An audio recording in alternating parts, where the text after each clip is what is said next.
তো বন্ধুরা, এখন যে জায়গাটা আছি আমি, সেই জায়গাটাকে বলা হয় ডায়মন্ড হারবার পিকনিক স্পট। নমস্কার বন্ধুরা, একটা নতুন ভিডিওতে তোমাদের সবাইকে স্বাগত।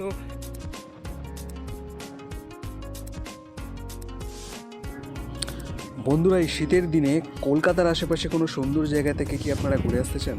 প্রিয় দর্শকরা, আজকে আমরা এসে গেছি এমনই একটা সুন্দর জায়গা যেটি কলকাতা থেকে মাত্র ঘন্টাখানেক দূরত্বের মধ্যে। হ্যাঁ, জায়গাটি হচ্ছে ডায়মন্ড হারবার। তো ডায়মন্ড হারবার যাওয়ার জন্য আপনারা যদি ধর্মতলা দিক থেকে আসেন, তাহলে বাবুঘাট থেকে আপনারা ডায়মন্ড হারবারে বাস পেয়ে যাবেন। আর যদি আপনারা শিয়ালদা থেকে আসেন, শিয়ালদা থেকে আপনারা ট্রেন অ্যাভেলেবেল পেয়ে যাবেন প্রত্যেক ঘন্টায় ডায়মন্ড হারবার যাওয়ার জন্য। অথবা পার্সোনাল ভেহিকেলে যদি আপনারা আসেন বাইক বা গাড়ি করে, তাহলে আপনারা ডায়মন্ড হারবার রোড ধরে নেবেন, ডায়মন্ড হারবার রোড ধরে ডিরেক্ট চলে আসতে পারেন।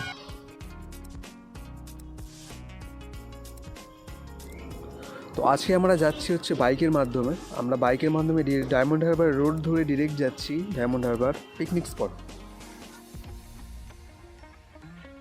তো ডায়মন্ড হারবার স্টেশনে নামার পর স্টেশন থেকে আপনারা একটা টোটো ভাড়া করে নেবেন। সেই টোটো আপনাকে 10-15 টাকা নেবে এবং আপনাকে চিংড়িখালি পোর্ট এবং ডায়মন্ড হারবার যে পিকনিক স্পট, যে মূল জায়গা, সেখানে নামিয়ে দেবে।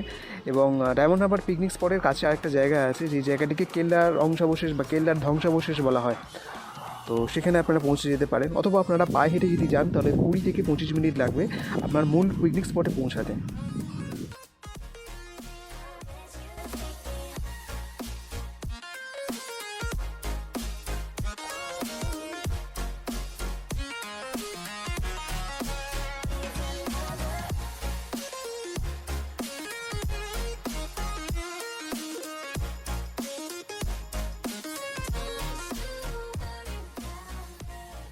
নমস্কার বন্ধুরা, একটা নতুন ভিডিওতে তোমাদের সবাইকে স্বাগত। আর আজকে আমরা আছি হচ্ছে ডায়মন্ড হারবার। ডায়মন্ড হারবার যে নদী আছে, ডায়মন্ড হারবারের নদীর একদম পাশে বসবার যে জায়গা আছে, সেখানে আমরা আছি।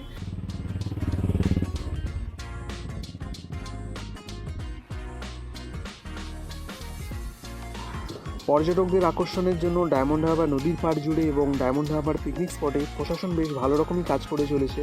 এবং নদীর বিভিন্ন জায়গায় তোমরা বসবার জায়গা পেয়ে যাবে এবং আশেপাশের পরিবেশগুলোকেও বেশ ছিমছাম করে রাখা হয়েছে।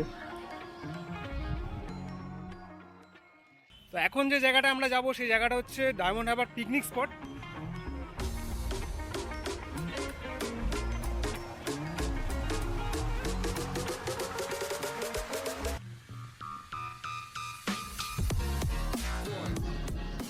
তো ডায়মন্ড হারবারে তোমরা যদি গাড়ি নিয়ে আসো, তাহলে এখানে গাড়ি পার্কিং করার একটা ব্যবস্থা আছে, তার জন্য একটা মিনিমাম চার্জ লাগে। আর তোমরা এখানে পিকনিক সব কিছুই করতে পারবে।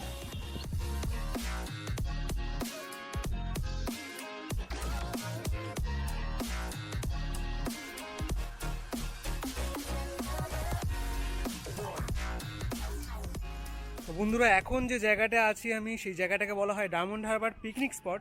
তো এই পিকনিক স্পটে ঢোকার জন্য মাথাপিছু 10 টাকা করে লাগে। মানে আপনারা যদি এমনি ঘুরতে আসেন তাহলে মাথাপিছু 10 টাকা লাগবে। আর যদি পিকনিক করেন তাহলে সংরক্ষণ চার্জ হচ্ছে 100 টাকা। আর আমি বাইক নিয়ে এসেছি, বাইকের জন্য 10 টাকা এবং আমার নিজের জন্য 10 টাকা, তো 20 টাকা লেগেছে আমাদের। তো এই জায়গাটা হচ্ছে, আর এই জায়গাটা পুরো ভিউ হচ্ছে এরকম।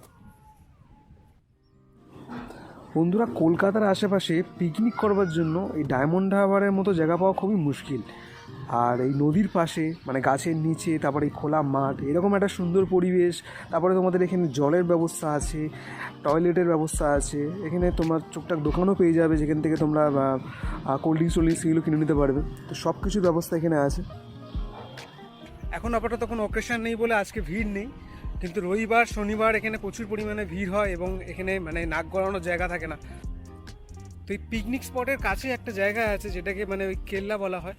তো কেল্লার যে পথ, সেই পথের দিকে আমরা যাচ্ছি এখন।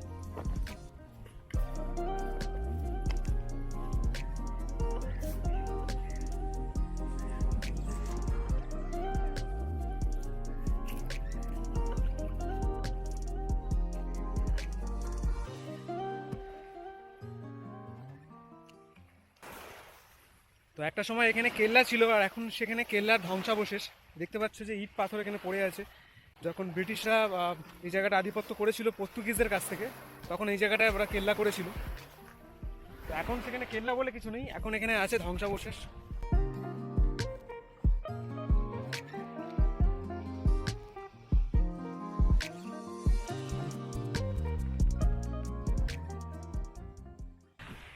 তো এখন যে জায়গাটা আছি সেই জায়গাটা থেকে চিংড়িঘাটা যে পোর্ট আছে, চিংড়িঘাটা পোর্ট তোমার হচ্ছে অপোজিট সাইডে, আর তোমার হচ্ছে নদীর অপোজিট সাইডে তোমার হচ্ছে হলদিয়া।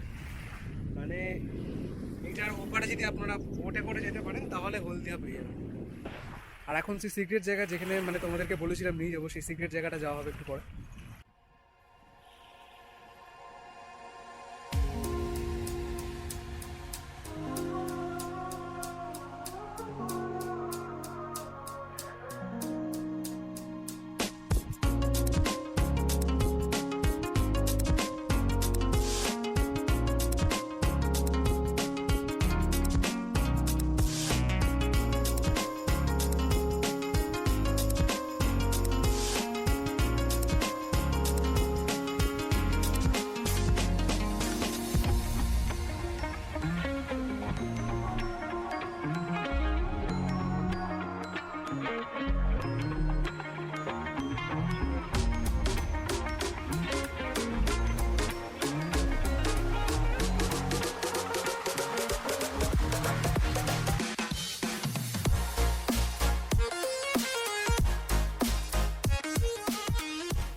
এই জায়গাটা স্পেশাল জায়গা কেন কারণ বলছি, এই জায়গাটা হচ্ছে তোমাদের ইলিশ মাছ ধরে এই জায়গাটা আনা হয়। এখন অবশ্য এখানে আনছে না, সকালবেলা এবং বিকেলবেলা সাধারণত এই বোটগুলো তোমরা যে দেখলে এই বোটগুলো করে ইলিশ নিয়ে যাওয়া।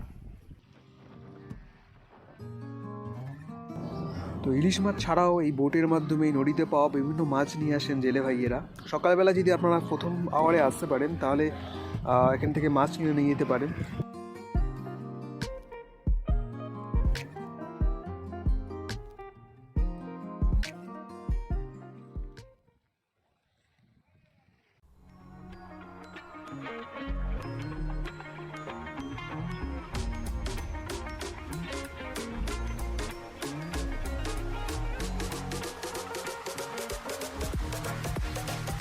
বন্ধুরা, কলকাতা থেকে ঘন্টাখানেক দূরত্বের মধ্যে ডায়মন্ড হারবার একটা বেশ সুন্দর জায়গা।